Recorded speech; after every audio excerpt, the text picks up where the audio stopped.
Buenos días, ¿cómo estás? Buenos días, Paola. Buenos días, Josefina. Hola, ¿Qué tal, Marcel? Lo quería presentar, profesor, ensayista, crítico, que profesor principal de la Universidad de San Marcos, y que ha hecho algo que yo envidio, que es haber hecho un libro en medio de esta pandemia del confinamiento y la peste, llamado Hijos de la Peste, y que realmente, como dice él, no se puede encapsular un tema y dejar los demás, ¿no? Y eso es parte, yo creo que del gran mérito de este libro, aparte de haberlo hecho en este momento tan difícil, reflexionar sobre algo tan duro que hemos pasado y hablar de historia, hablar de política, mezclar datos de la realidad y sobre fenómenos que atraviesan el país, no necesariamente como una peste, pero que son transversales como el racismo, el clasismo, la discriminación, ¿no? Y la discriminación. Así que bueno, bienvenido, Marcel. ¿Qué tal? Mi primera pregunta es, ¿cómo a alguien se le ocurre hacer un libro en plena confinamiento? ¿Cómo fue esa... Fue como ocurren muchas cosas en la vida, ¿no? Un poco de azar y un poco de decisión, ¿no? Como todos, cuando recién comenzó esto de la pandemia, busqué estar ultra informado, veía noticias horas, estaba leyendo artículos médicos, cada vez sabía más de cómo se transmitía un virus, qué cosa era, seguía las cifras de Johns Hopkins prácticamente de manera obsesiva. Pero después me di cuenta que, bueno, yo tenía, digamos, muchas fichas sobre ciertas épocas de la historia del Perú, de revistas, y ahí también aparecía el tema de las epidemias. También había leído, digamos, como muchos, ¿no? Libros que estaban vinculados, sobre todo, pues, Daniel Defoe, Boccaccio, el de Camerón, Manzoni, Los novios, en fin, libros que nos hablaban de epidemias, Arguedas en el Perú, ¿no? Y todo eso fue sumando y dije, bueno, caramba, voy a intentar hacer un libro donde pueda intentar pensar las epidemias y las plagas sociales del Perú, ¿no? O sea, combinar un poco esas dos dimensiones, lo médico-biológico por un lado, pero también lo político y social. Y organizarlo no de manera histórica, digamos, secuencial, sino pensarlo a través de problemas. El problema de la historia, el problema del miedo, el problema de la violencia, y también el problema del humor, que creo que es una cosa singular que a veces uno no piensa, asociado, por supuesto, con una experiencia tan terrible como la pandemia. sí. Y que además usas tú las caricaturas, ¿no? Y también usas los memes. O sea, que es una Así manera es. también de ver la historia, ¿no? Sí, sin duda, sin duda. Yo creo que el humor es una respuesta contra la muerte, contra el miedo, y siempre lo ha sido, ¿no? Y ha pasado un poco inadvertido, ¿no? Se privilegia siempre el aspecto médico-biológico, y está muy bien que se privilegie, pero hay también una respuesta cultural que muchas veces no se conoce o no se visibiliza. Entonces, para mí, revisar las caricaturas, por ejemplo, de inicios de siglo, vinculadas con la peste bubónica, con la gripe española, pues te da una dimensión distinta y entiendes mejor las respuestas de nuestro tiempo, donde también, por supuesto, ha habido memes contra los políticos, contra ciertas decisiones, contra la enfermedad, ¿no? Creo que eso es importante y de alguna manera ha ayudado a que podamos procesar y mantenernos, digamos, plenos en esta situación tan difícil, ¿no? Pau. Yo quería, has hablado mucho también del humor, pero también has ligado algunas pestes a algunas etnias, ¿no? Porque, por ejemplo, y todo lo vinculabas al olor o al hedor. ¿Cómo, Sí, cómo, ahí, cómo sí, pensaste esa parte, ¿no? Que es tan difícil. sí, bueno, lo que hay que decir es de que normalmente las respuestas ante las epidemias en distintas sociedades y en distintos tiempos tienen un patrón que varía muy poco, a pesar de los cambios y los progresos. Y el primer patrón, digamos, de respuesta social es el miedo. Y el miedo siempre desemboca en atribuir la responsabilidad a otro. O sea, el responsable de la epidemia y del mal es otro, ¿no? Que puede ser el judío, que puede ser el extranjero, que pueden ser los inmigrantes chinos en el Perú, en el caso de inicios del siglo XX, donde Sí. la peste bubónica fue ligada a ellos como principales responsables, cosa que no tenía, por supuesto, mayor asidero, ¿no? Hemos visto que en esta pandemia de la COVID-19 ha habido agresiones contra la comunidad china en distintos lugares del mundo. O sea, no es una conducta, digamos, del pasado, sino es algo que está ocurriendo. Y por otro lado, también me pareció interesante esta fantasía de la desinfección, digamos, para llamarla así, que siempre ha existido, ¿no? O sea, nos creemos que a través de nuestros conocimientos científicos, tecnológicos, vamos a lograr la desinfección perfecta que nos va a poner a salvo de la enfermedad, ¿no? Y claro, la biología y la lógica, digamos, de los virus y las bacterias nos demuestra pues que eso no funciona una y otra vez, ¿no? Y en esa fantasía de la desinfección, digamos, hay caricaturas y hay discursos muy interesantes donde también se liga este tema de la asociación de los pobres, los marginales, los más vulnerables, como focos de infección, ¿no? Que tiene un doble sentido, el sentido biológico y el sentido social, ¿no? Y ahí, por supuesto, el olor en un país como el nuestro es siempre un marcador social, ¿no es cierto? No, es algo de lo que no se habla y no se explora mucho, pero sin duda permite hacer estas jerarquizaciones que tanto daño hacen a una comunidad política, ¿no? Y también da la impresión que no se habla, de lo que tampoco se habla mucho, es del impacto que tienen estas epidemias en la historia de los países, en nuestra historia, por ejemplo, desde la muerte de Huayna Cápac hasta también, ¿no? Claro. Hablando de la gripe española a nivel mundial. No se habló mucho de eso. No, no, eso es una cosa terrible. O sea, no se enseña en la historia del Perú, no se enseña la historia de las epidemias, a pesar del enorme impacto que han tenido y los cambios que han acarreado. El más importante, sin duda, es la desestructuración del imperio incaico y la catástrofe demográfica, ¿no? O sea, toda América pasó de 12 millones de habitantes más o menos a 1,5 millones en 120 años. Eso no es posible si no es por la acción de los virus y las bacterias y, por supuesto, de estas epidemias que fueron las que diezmaron la población. Entonces, cambió nuestra historia y también, por ejemplo, en el caso de la peste bubónica, ¿no? La manera como se empezó a concebir el saneamiento en las ciudades, la limpieza, el empedrado de las calles. Hubo una serie de consecuencias, digamos, urbanísticas, culturales y sociales de las epidemias cada vez que éstas se han presentado. Y sin embargo, no se lee, ¿no?, de manera conjunta estos fenómenos. No, la gripe española, la cantidad de personas que murieron se estiman que entre 50 a 100 millones, según Laura Spin, en este libro. Sí, famoso, válido, ¿no? muy bueno, sí. Muy buen libro, ¿no? Excelente. Y es enorme la cantidad, y claro, pasa completamente desapercibida. Todos conocemos la Primera Guerra Mundial, Sí. la Revolución Rusa, etcétera. Estudiamos muy bien eso, pero la gripe española no te la enseñan. No te la enseñan a pesar del impacto social que tuvo y las consecuencias para la cultura de toda la humanidad, ¿no? El tema del deporte, el tema de la ventilación, ¿no? Hace poco se hablaba de cómo los aerosoles, digamos, en los espacios cerrados se convierten en lugares de propagación de la COVID-19, y entonces todo eso también viene como consecuencia de las respuestas ante la gripe española, ¿no? Y sin embargo es casi desconocida para mucha gente, ¿no? Y que además parece que el mismo Woodrow Wilson estuvo con gripe española y por eso no tuvo suficiente energía para llegar con ánimo a firmar, a formar la Liga de las Naciones, ¿no? O sea, el impacto que puede tener una cosa así. Claro, y con una consecuencia política, porque ahí se sembró las condiciones con ese tratado para la Segunda Guerra Mundial. O sea, ese liderazgo de Wilson se pierde justamente producto de esta enfermedad, ¿no? Está una Alemania humillada, ¿no? Y ahora vemos que Donald Trump también ha tenido, bueno, coronavirus, ¿no? Sin duda, la pandemia ha sido un factor clave en el resultado final, ¿no? Lo sorprendente es que a pesar de este mal manejo de la pandemia haya logrado la votación que ha logrado, ¿no? Felizmente ha perdido, pero igual es sorprendente esa adhesión, ¿no? Y ese es un tema clave para mí también, ¿no? O sea, pensar la política, cómo los políticos, digamos, utilizan a veces de mala manera la ciencia, ¿no? La subordinan a sus intereses y no dejan que sean los científicos los que lideren, digamos, las respuestas sanitarias, las políticas públicas, ¿no? Y la ciencia puede equivocarse, y creo que lo han dicho en este programa, me ha parecido fantástico porque he aprendido también varias cosas, como la OMS primero no consideró el tema de los aerosoles, ¿no es cierto? La ciencia se equivoca, pero rectifica, aprende y está en constante búsqueda. En cambio, los políticos se niegan a aceptar sus errores, ¿no? Perseveran en el equívoco, y eso lamentablemente lo hemos visto también en el Perú, ¿no? Lima, digamos, es bien retratada por en términos de la pandemia, según he estado leyendo.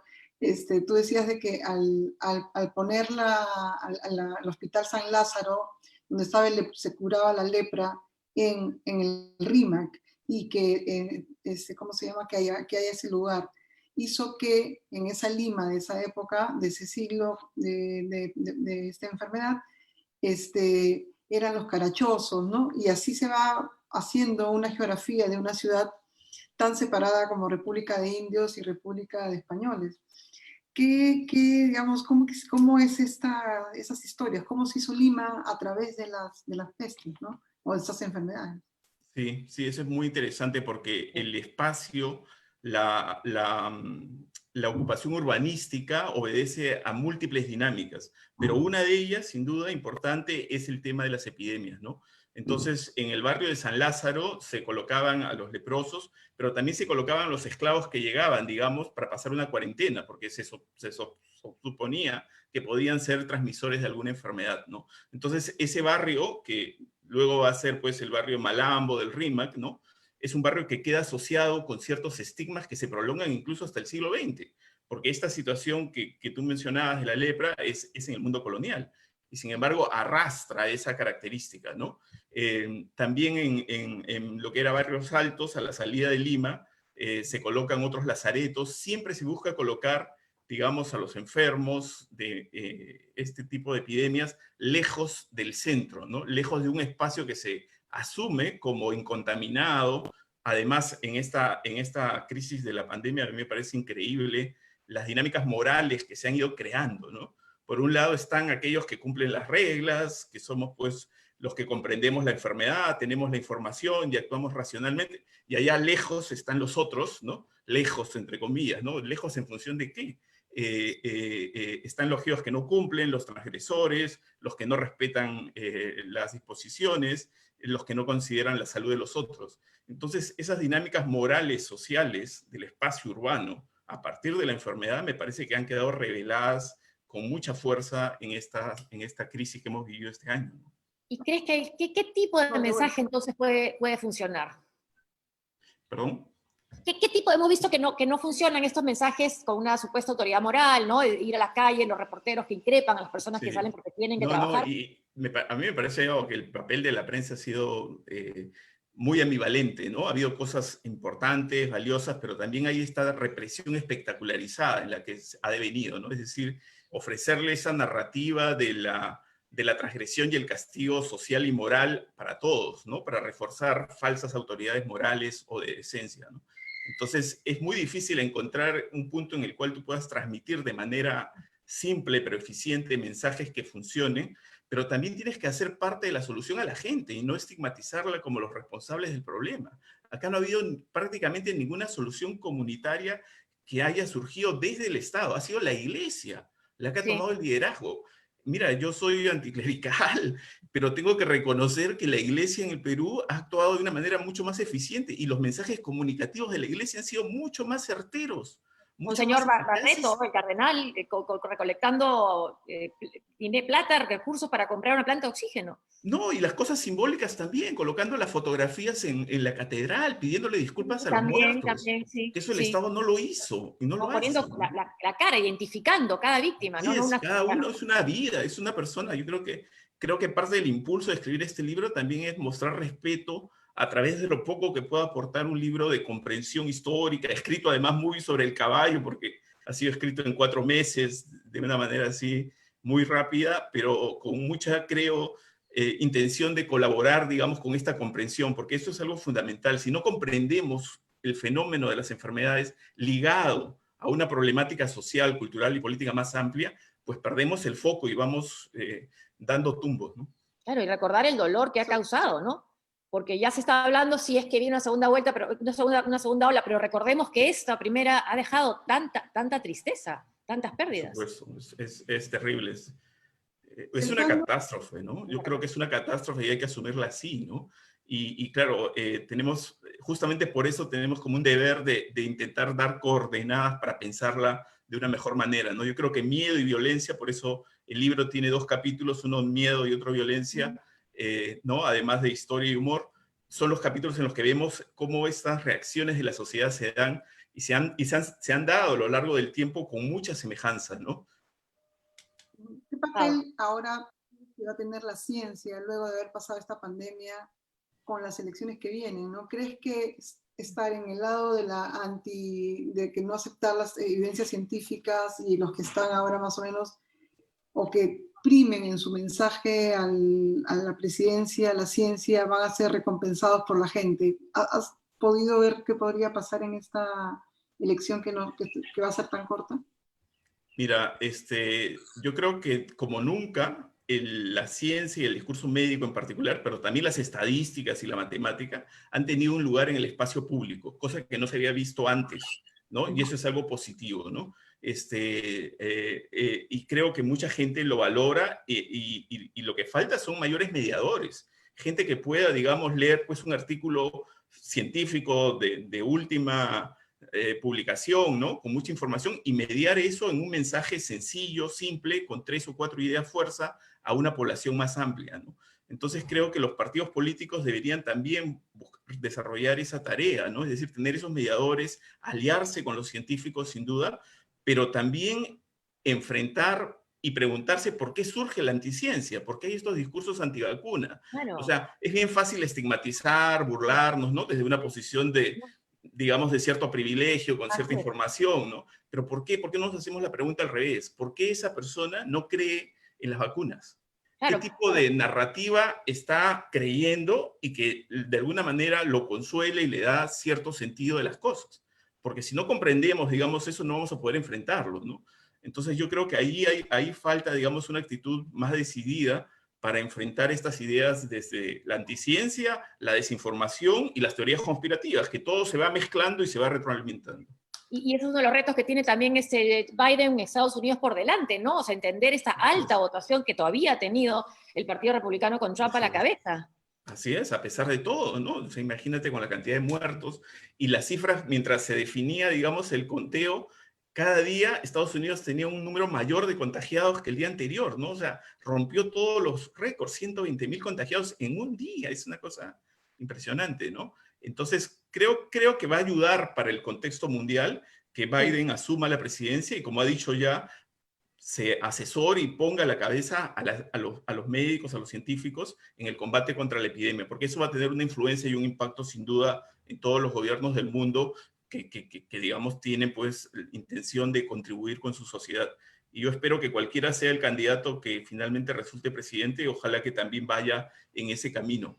Pero creo que hay mucho por hacer para discutir y tratar de entender, porque las teorías conspirativas, el que hayan proliferado tiene que ver, por supuesto, con el capitalismo digital, con las redes sociales, ¿no? Los mandatos de indignación, ¿no? Las preguntas que uno se hace sobre el poder y sus vínculos con el poder político y poder económico, etcétera.